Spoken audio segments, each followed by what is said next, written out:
Bienvenidos, bienvenidas, amables oyentes, a su programa Diálogo Bíblico. Nuevamente seguimos conversando acerca de este maravilloso libro de Mateo junto al pastor Horacio Rodríguez, que les habla Raúl Medina. Les saludo cariñosamente con un gran abrazo. Los hechos que van a seguir aconteciendo, que está relatando Mateo, son hechos que de alguna manera son irrefutables en realidad para demostrar lo que está pasando en ese instante. Mateo 27:49 en adelante relata justamente algunos acontecimientos que nosotros conocemos, que me parece que es el único en este caso, Mateo, que lo dice en relación al velo rasgado. Así dice, él dice, pero los otros decían, deja, veamos si viene Elías a librarle. Mas Jesús, habiendo otra vez clamado a gran voz, entregó el Espíritu. Y aquí el velo del templo se rasgó en dos, de arriba abajo, y la tierra tembló, y las rocas se partieron, y se abrieron los sepulcros, y muchos cuerpos de santos que habían dormido se levantaron, y saliendo de los sepulcros, después de la resurrección de él, vinieron a la santa ciudad, y aparecieron a muchos. El centurión y los que estaban con él guardando a Jesús, visto el terremoto y las cosas que habían sido hechas, temieron en gran manera y dijeron, verdaderamente este era Hijo de Dios.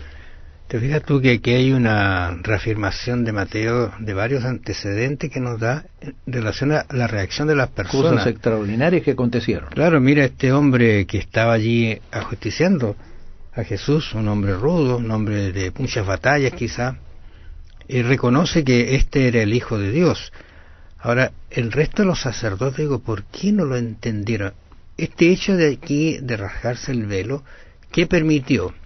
Que lo que no se podía ver, se pudo ver, porque efectivamente con ello terminaba un proceso de santificación, de llegarse al Señor, de salvación, y comenzaba el que realmente era el verdadero, como lo dice Hebreos en muchas de sus explicaciones acerca del santuario. No se podía ingresar a esos lugares, pero aquí quedó al descubierto de todo el pueblo. No lo dice la Escritura, pero algunos comentadores han dicho que el Cordero también se fue del lugar. O sea, hay cosas... Era el momento del sacrificio. Del sacrificio de la tarde. Justamente en ese mismo instante Cristo muere, siendo ahora el sustituto verdadero. No, era el verdadero, el sustituto era el Cordero. Claro, el sustituto nuestro, digo yo, porque él es el sustituto. Nosotros deberíamos haber muerto allí como Cordero, pero él estaba siendo el sustituto. Entonces, muestra aquí, ahora fíjate, yo estoy pensando en qué significó ese terremoto. Tiene que haber sido muy fuerte, porque incluso se habla de rocas. Las rocas se partieron. De rocas se partieron, o sea, fue una cosa terrible. Ahora, yo creo que sería bueno que aclaráramos, por si hay alguien que no lo sabe o que no lo recuerda.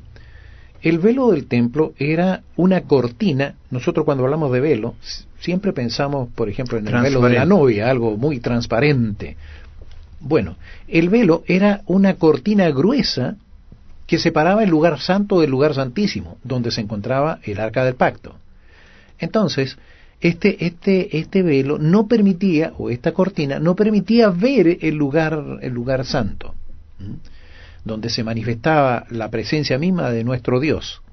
Y dice, cuando el velo del templo se rasgó, hay que considerar lo que dice, se rasgó de arriba a abajo, no fue algo que fue hecho por el hombre, porque si nosotros no vamos a una cortina, generalmente la vamos a rasgar de abajo hacia arriba, donde estamos, ¿ah?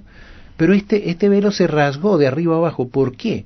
Porque ya el sistema de sacrificios quedaba abolido, porque todo el sistema de sacrificios estaba mostrando a nuestro Señor Jesús. Él era el Cordero, como lo dijo Juan. Él es el Cordero de Dios que quita el pecado del mundo. Ya no había necesidad y por eso nosotros no lo hacemos. No tenemos necesidad de estar ofreciendo corderos, porque el Señor murió una vez y para siempre por nuestros pecados. Ya nosotros no tenemos por qué sustituir el sacrificio, no tenemos que agregar absolutamente nada al sacrificio de nuestro Señor Jesús. Está completo en él. Exactamente. Ahora este velo que tú dices allí, esa cortina, en otras palabras, estaba separando el lugar santo del santísimo, y en el lugar santísimo solo podía entrar el sumo sacerdote, ni siquiera un sacerdote. Y lo hacía solamente una vez al año, claro, no cada pero vez. fíjate que queda al descubierto, o sea, eso significa que se terminó ese sistema simbólico, ¿no es cierto?, de salvación del corderito, y ahora venía esta nueva relación tan hermosa que Jesús trató de colocar a sus discípulos, y que ellos en el momento lo captaron, pero no entendieron en toda su forma, pero sí lo comprendieron después que el Espíritu Santo vino a ellos y pudieron testificar y hablar. Y sabes una cosa, creo que es bueno que también mencionemos el hecho de que esto significó el fin del sistema de sacrificio, pero no el fin de la ley, el de la ley de los 10 mandamientos. El hecho de que Cristo muriera en la cruz no hace que ya no sea pecado si yo mato a alguien, ya no sea pecado si yo si yo robo. Eso no es así. Hay quienes dicen que la ley fue clavada y terminó con la muerte de nuestro Señor Jesucristo. Eso no puede ser. La Biblia habla de que la ley es eterna. La ley es el reflejo del carácter de Dios. No puede ser abolida. Y el Señor lo dijo, que Él no había venido a abolir la ley, sino a cumplirla.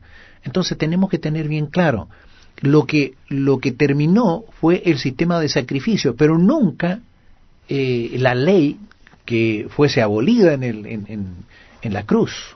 Y ahí en Hebreos, en el capítulo 8, voy a leer solamente el versículo 6 que terminan, del 8, del 1 en adelante. Claro, mira, antes ¿sí? que leas quizá un poquito, lo que sucede aquí es que justamente en el Nuevo Testamento se ratifica lo que está ocurriendo con este velo que se rasgó y que terminaron los sistemas, pero pasa a otro, ¿no es cierto?, y que no es terrenal. ¿Qué es lo que dice Hebreos 8, 1 al 6? Bueno, iba a leer el 6 solamente, pero voy a obedecer. Ahora bien, el punto principal de lo que venimos diciendo es que tenemos tal sumo sacerdote, el cual se sentó a la diestra del trono de la majestad en los cielos, ministro del santuario y de aquel verdadero tabernáculo que levantó el Señor y no el hombre. Porque todo sumo sacerdote está constituido para presentar ofrendas y sacrificios, por lo cual es necesario que también éste tenga algo que ofrecer. Así que si tuviese sobre la tierra, ni siquiera sería sacerdote, habiendo aún sacerdotes que presentan las ofrendas según la ley, los cuales sirven a lo que es figura y sombra de las cosas celestiales, como se lo advirtió a Moisés cuando iba a erigir el tabernáculo, diciendo: mira, haz todas las cosas conforme al modelo que se te ha mostrado en el monte. Pero ahora tanto mejor ministerio es el suyo, cuanto es mediador de un mejor pacto establecido sobre mejores promesas. Creo que el texto nos deja clarísimo lo que ahora realmente está sucediendo después de los eventos que estamos comentando. Gracias por su atención, nos encontramos mañana. Mateo no solo registra el velo rasgado, sino también que las rocas se partieron, las tumbas se abrieron y algunos de los muertos fueron resucitados, eventos que sólo podía ocurrir por lo que Jesús había logrado al morir como nuestro sustituto por el pecado. Piénselo, que el Señor le bendiga, será hasta mañana.